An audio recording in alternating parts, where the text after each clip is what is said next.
Hello and welcome back to the David67 Celtic News YouTube channel, doing a wee quick update of a wee few bits of news stories in and around Celtic today.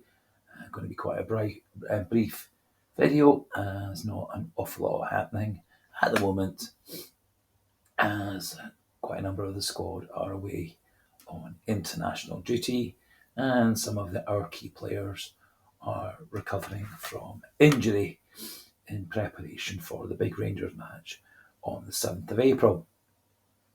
Before we get going, just a wee quick reminder, if you haven't already, please do subscribe to the channel. Will cheer me up no end as I continue my recovery from a rather nasty bout of pneumonia that had me in hospital for 9 days. I'm around about 1 week into my post-hospital recovery, and symptoms slowly starting to improve, which is good news, and I'm sure a few more new subscribers with speed up the recovery. As always, do feel free to click the like button and feel free to use the comment section for any issues arising from this video or anything else you want to chat with fellow Celtic fans about. Now, some good news for Celtic. Daisen Maeda played the full 90 minutes for Japan in their 1-0 win over North Korea in the Asian World Cup qualifier campaign. Maeda played on the left wing for 90 minutes. His match rating was a 7.6 out of 10. He was rated to be one of the best players on the pitch, and his stats for successful tackles and ground duels were excellent. He managed to have one shot at goal and created one major chance, and was also the most fouled player on the pitch. And despite the fact that his tackling back and challenge duels were high, he managed to avoid any kind of fouls or yellow card given against him.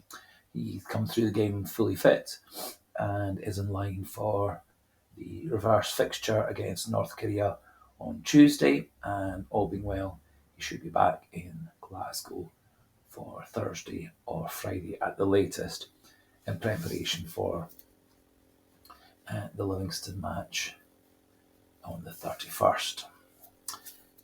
So all good news. Speaking of Japanese players, Ryo Hatate had a successful 45 minutes in a friendly match behind closed doors at Lennoxtown between Celtic and St Mirren. Game ended 2-2. Also players such as Lagerbielke, Kobayashi, and were all given game time in the 2-2 draw. Don't have any other further details at the moment of who else played, who scored the goals, etc.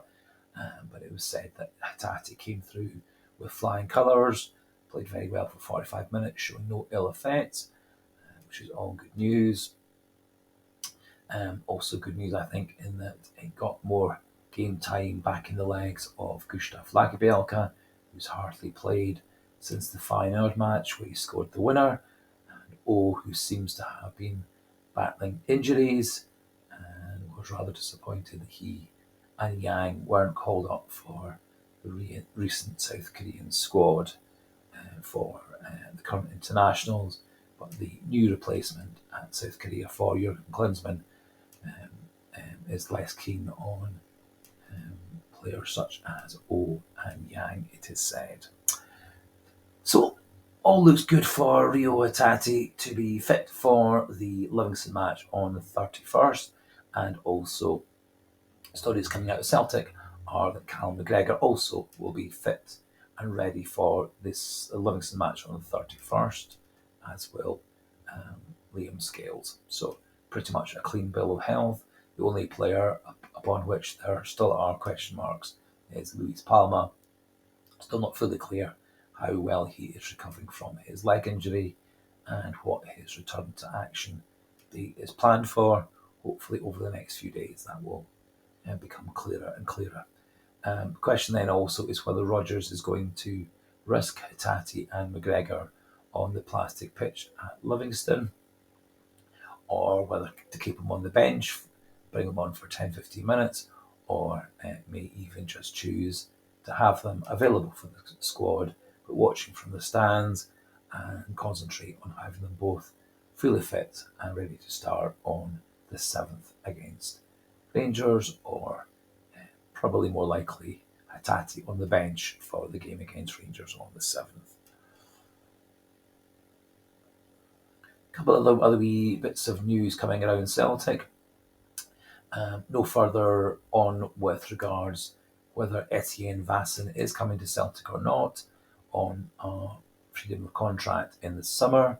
There hasn't been a tremendous amount of enthusiasm from Celtic fans regarding Vassin. I think Vassin is a perfectly good goalkeeper, very experienced, around 6 years of first team experience in the Dutch top division, even though he's only 28, 29, is highly rated in Holland, and seems to have chosen to remain loyal to his first club, Valvik, rather than looking for a transfer elsewhere. However, his contract is up in a few months' time and appeared ready to move on.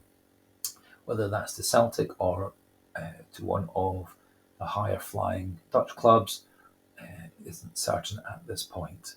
But I think he would be a perfectly reasonable choice for Celtic, and is also, which I think is quite important, is also a player feasible for coming to Celtic. Continue to see rather stupid stories, I think, about Celtic being linked to Kevin Kelleher, Andre Lunin, and now Alex Meret. Meret being the goalkeeper at Napoli. He appears, along with his agent, to be in a wee bit of a dispute at Napoli with regards to a contract extension, and so Celtic's name has cropped up and being a potential transfer venue when his contract's up in the summer. I think this is just him and his agent bargaining with Napoli for an extension. I get the same sort of feeling from the Turkish goalkeeper Orjan Çeker. On one news story, it says he's keen to leave his club. On the next, it says he's so loyal to his club he would never choose to leave them. And again, I think this is all part of bargaining between the player, the club, and the agent over new contracts.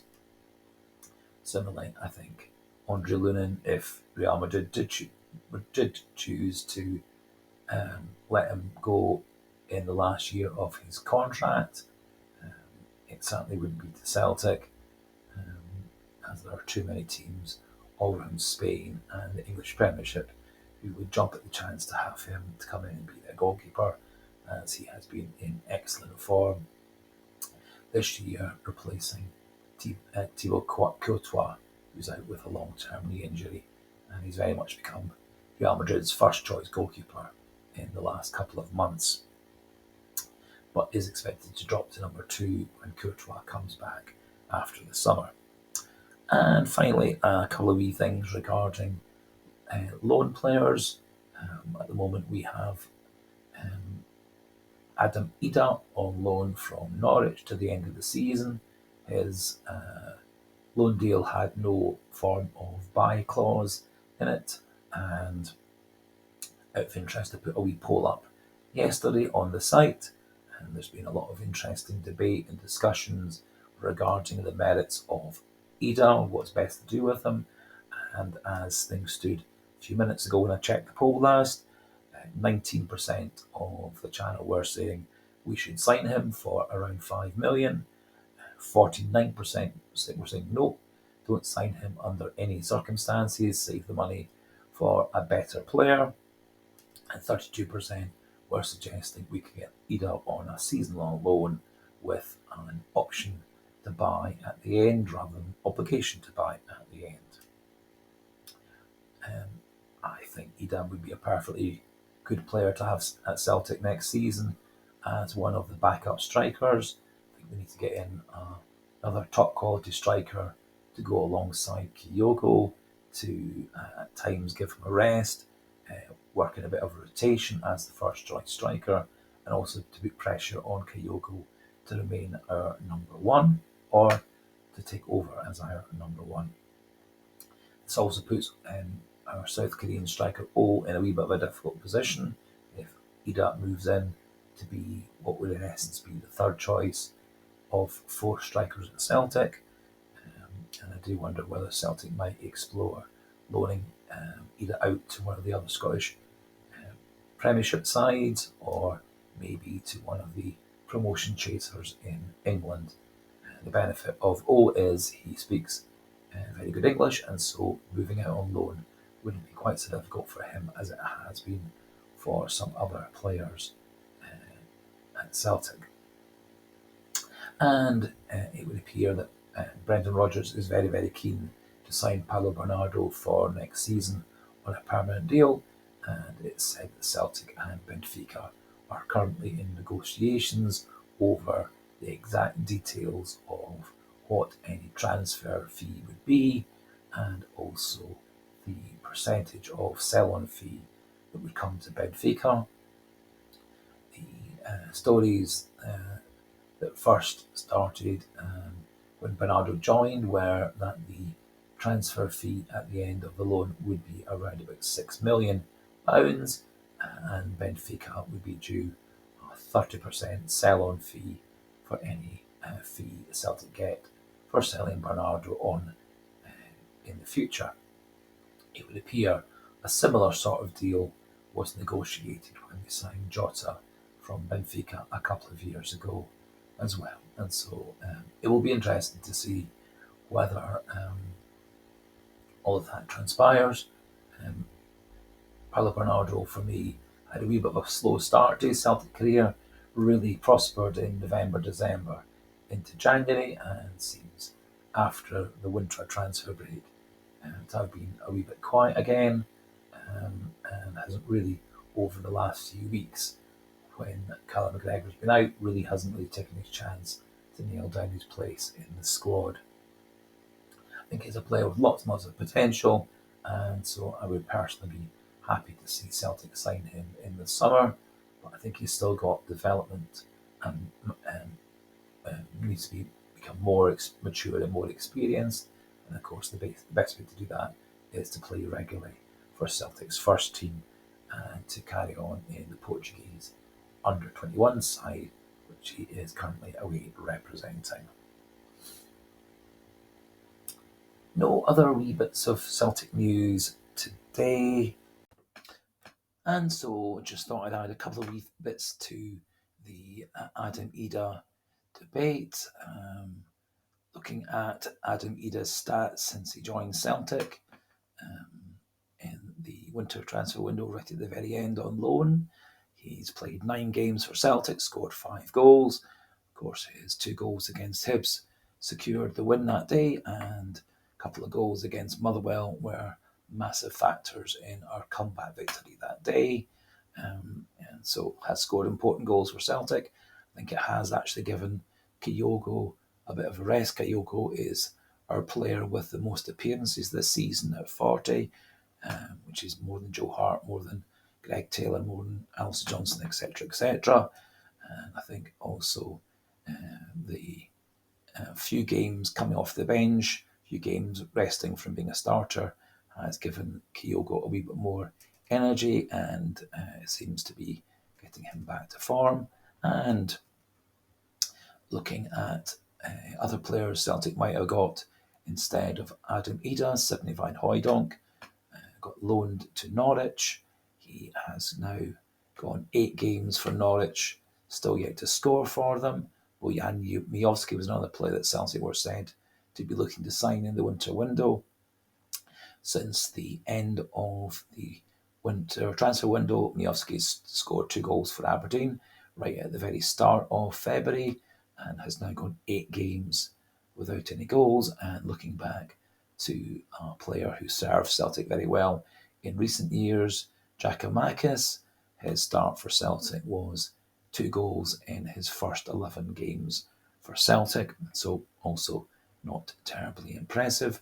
To be fair to Giakoumakis, in the 12th game onwards, he scored quite a number of goals to the end of the season, which brought him up with a couple of hat-tricks during the last 7 or 8 games of his first season at Celtic. So just to put out a wee things in context, I don't think adding Idah is a long-term answer for Celtic. I think he would be a good player to be in the squad next year, which is why I'm quite keen actually on exploring the loan deal option for 24-25 for Idah. I don't see him really being as a long-term option for Celtic as being our main striker, but I think he is a good backup player and a good player to come off the bench to give us different options of a target man centre forward, player to hold up the play if we're maintaining a lead late in the game, and as also as a 1-2 dual striker threat alongside Kobayashi or similar. So I think there's a lot of merit in signing adding Idah, but I fully agree with the bulk of the comments that there are better players out there.